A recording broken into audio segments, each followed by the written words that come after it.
G'day, it's Phil here, and welcome back to my channel. Today we're going to be looking through $2 coins again, looking for commemorative coins, rare coins, and coins worth more than face value. Again, we've got my $2 collection book, all nearly completely filled with all the commemorative and coloured coins that we've found so far. We're missing the very first coloured coin, the 2012 Remembrance Day Red Poppy, and it's not likely that we're going to find that in Hunt at this point, so we've started a Red Poppy fund to try and buy one by selling off extra coins that I find collecting or noodling, and then buying it off the open market. The other coin that we're missing is a honeybee coin. Now, any of the new viewers would probably not be aware that I usually have a placeholder, something like this, for all of the coins that I'm looking for, so you can see what it is that I am actually looking for. But I don't have one for the honeybee because they came out well and truly after I started this book, and I don't have a placeholder for it yet. So let's get into the coins. I've got 10 rolls here from Armor Guard. They're Armor Guard rolls. And they come from a bank that I don't usually go to. Today, the bank that I usually go to didn't have any $2 coins, and so I had to go and get Armor Guard rolls. And I've got 10 of those. Each of the rolls holds 25 coins, $50, so it's $500 worth of $2 coins in rolls that we're going to hunt through. I'm going to hunt through them relatively slowly because I'm going to go through both sides looking for errors as well as years of low mintage. So usually I would just flick through the reverses, which is the side with the Aboriginal Elder. That's the standard $2 coin, the Aboriginal Elder. That's the obverse. That's the that's the reverse. This is the obverse, and that's the reverse. And usually I would go through and just flick through the Aboriginal Elders because they're usually the side with the commemorative colour or design on it. But at the moment I'm going through them a little bit slower, looking for years of low mintage, which is 2011, or a year where there was no $2 coin issued into circulation, which is 1991, as well as looking for any errors in the coin manufacturer itself. So that's what we're going to do. We're not going to, usually we don't speed things up anymore in the $2 coin hunts. We just go through them, not at a leisurely pace, but at a concentrated pace, while I look for anything unusual. And so there's not really much news, coin news. Still, we're in January. If you're watching this, it's probably in March, if it's come straight out. After that, it's definitely going to be March 2023. But, sorry, not March, February 2023. But I'm still in January. The only news that the Mint has in the last very little while is in relation to it winning an award. The World Star Packaging Awards,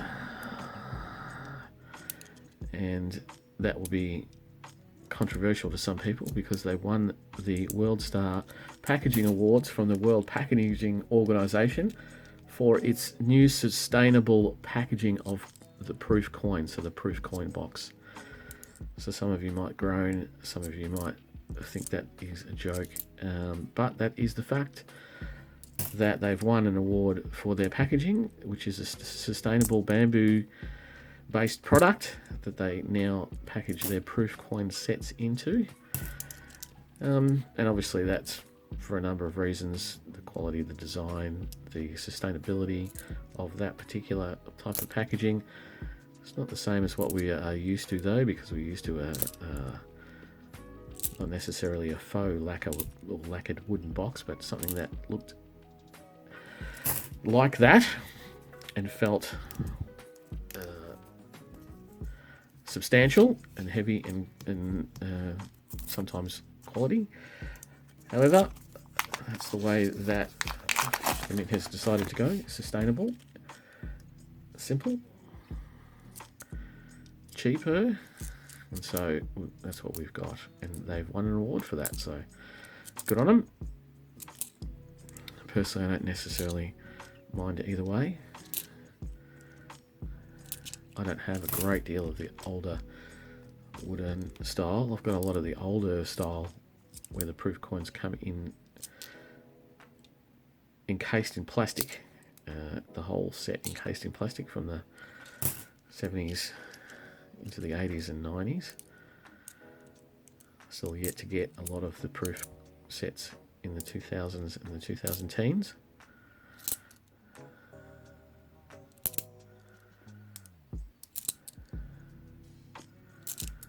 But having said that, I do have a few sets, a few proof sets, and some recently. Oh, there's a 2011. There you go. That's a low minted $2 coin, the lowest minted of the circulating $2 coins. So put that down there. That's not a bad find, and honestly, the way things have been going lately, that might even be one of the star finds of today. We'll see how it goes. We're on to our third roll or so. So that's pretty much the news from the Royal Australian Mint. There's no other news in relation to any coins as yet. We're still waiting for things to really kick off in 2023. I certainly haven't heard any other news from the Mint or from the people who think that they get news from the Mint.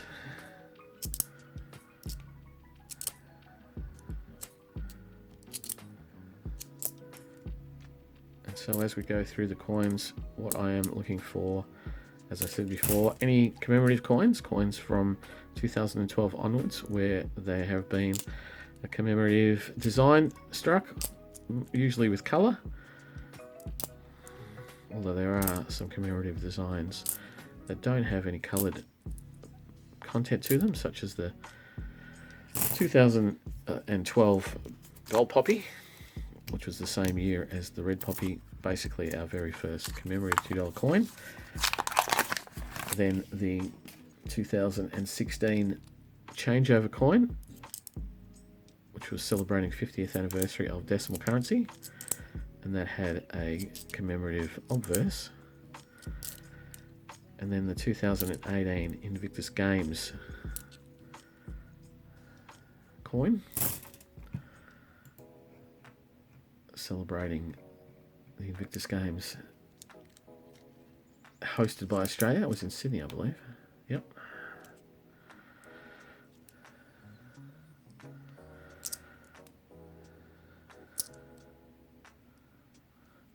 I think there may be another. Oh, there we go. Look at that. We have 2022 Frontline Workers. That's the coin that was in the 2022 annual set. Frontline Workers coloured $2 coin. Pretty much a year ago now that it's come out, and it's pretty spectacular and a great find. Royal Australian Mint find in my hunt today. It is indeed a very good find. I was just looking to see if there was any other commemorative coins that do not have colour on them in circulation.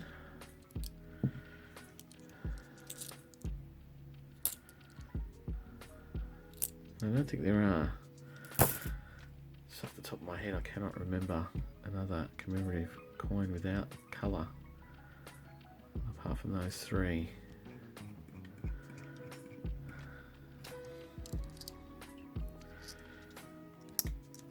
But otherwise, we're looking for colour. Looking for colour in our coins.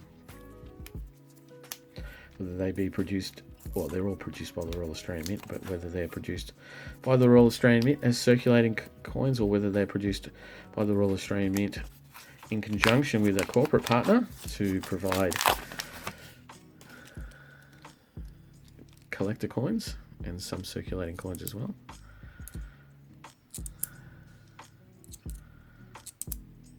And when I talk about the corporate program, I talk about the likes of the Australia Post, who have joined with the Royal Australian Mint to do such coins as the Great Australian Coin Hunt, and also coins that are included in their P&C issues.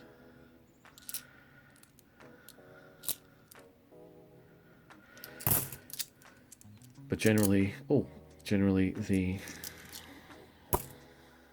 Great Australian Coin Hunt. Here we have another coloured coin, the 2020 Australian Olympic team, the red ring of courage with the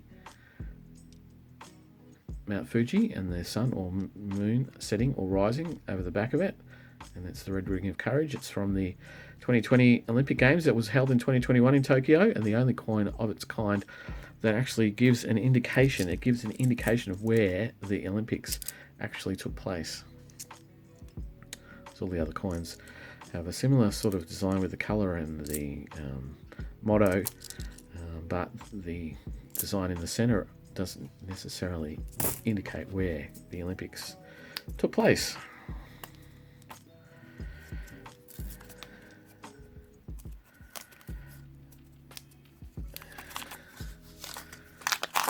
So we continue, and I have dropped one on the floor, but it was an Aboriginal elder. So we continue, looking for those coloured coins and commemorative coins. I'm sure I'll remember the other, or if there was another commemorative non-coloured $2 coin. And there we have one of the ones we spoke about, the gold poppy, the $2 remembrance coin from 2012. It doesn't have colour, but is a commemorative nonetheless. First of its kind. So there we have 4 coins that we're going to keep. None yet for the collection or for the book. Be lovely to get a honeybee. The honeybees seem to come and go relatively quickly in South Australia. I haven't seen very many in Victoria at all. I have been sent some and I have bought some, but I have not yet noodled one out of a roll, so out of circulation, and that means that I can't put it in the book, because in the books I only put in coins that I have noodled out of circulation, usually from a roll, which is why I have in the past got rolls from interstate, got them shipped over, bought them myself, brought them from interstate, because it's not always the case that you can achieve finding those coins in your state, and you need to reach further afield.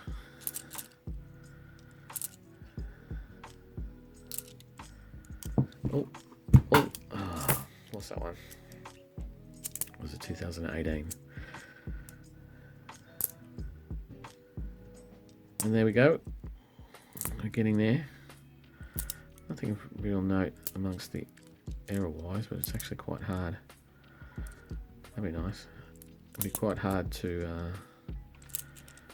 find a lot of errors in the Aboriginal elders. The majority of the errors, I believe, are all about rim cuds.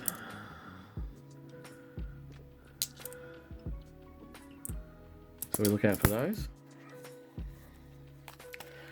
What else does my little cheat sheet say, really? On the gold poppy there's a petal cud, which means that usually on one of the petals there's a bit of extra metal, one of the 4 petals of the gold poppy. That's about it.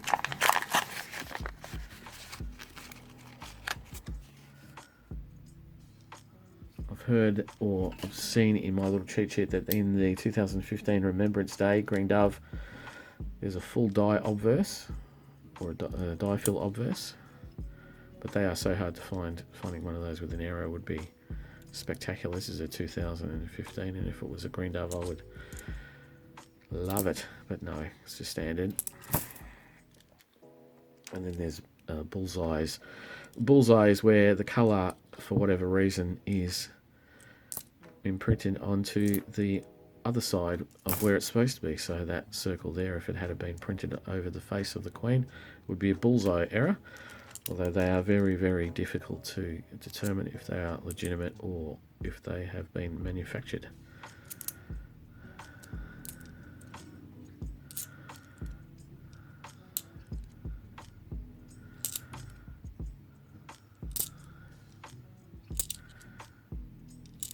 And so yes, there are a number of coins that are hard to determine if there's an error or not.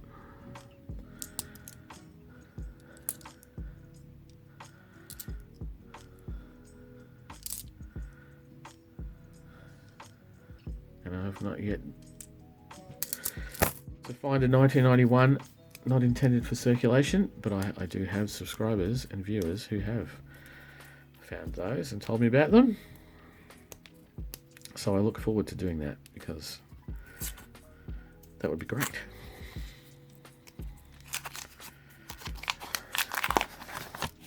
And so we're on the last roll now. Oh, what is that?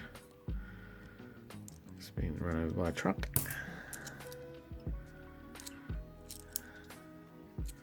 And so generally not a bad hunt. I wouldn't say it was definitely not a dead hunt. Oh, there's another piece of colour. 2022 Commonwealth Games. So the Commonwealth Games held in Birmingham in the United Kingdom. It's a U. There was a 3-coin set, A, U, and S, of $2 coins issued in conjunction with Woolworths, and that was a set that went to Woolworths that you could buy three $2 coins and 4 $1 coin set. And the $1 coins were not entered into circulation, but the $2 coins, there was extra made over the sets, and they were definitely placed into circulation. And usually with those corporate type sets, there's about 2 million of those made, which makes them relatively low minted in comparison to other $2 coins.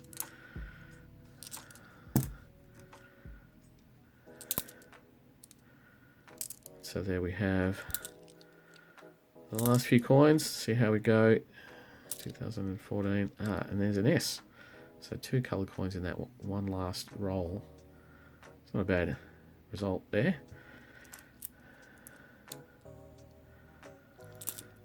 And the last couple, can't crack it for a 1991.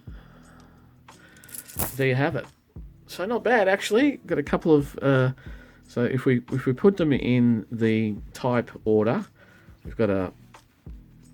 we have Royal Australian Mint issued circulation coins 2011, low mintage 2012, Gold Poppy, and 2022 Australian Frontline Workers. And then we've got 3 corporate issue coins, the 2020 Australian Olympic Team issue and the 2022 Commonwealth Games Team issue U and S. So you can see they're relatively similar in the kind of font and the kind of design that they come out with. And so not a bad little hunt. Don't need to go through the Aboriginal elders. Went through those quite closely. Nothing, unfortunately, for the book. Neither the red poppy nor the honeybee, but not a bad hunt all up.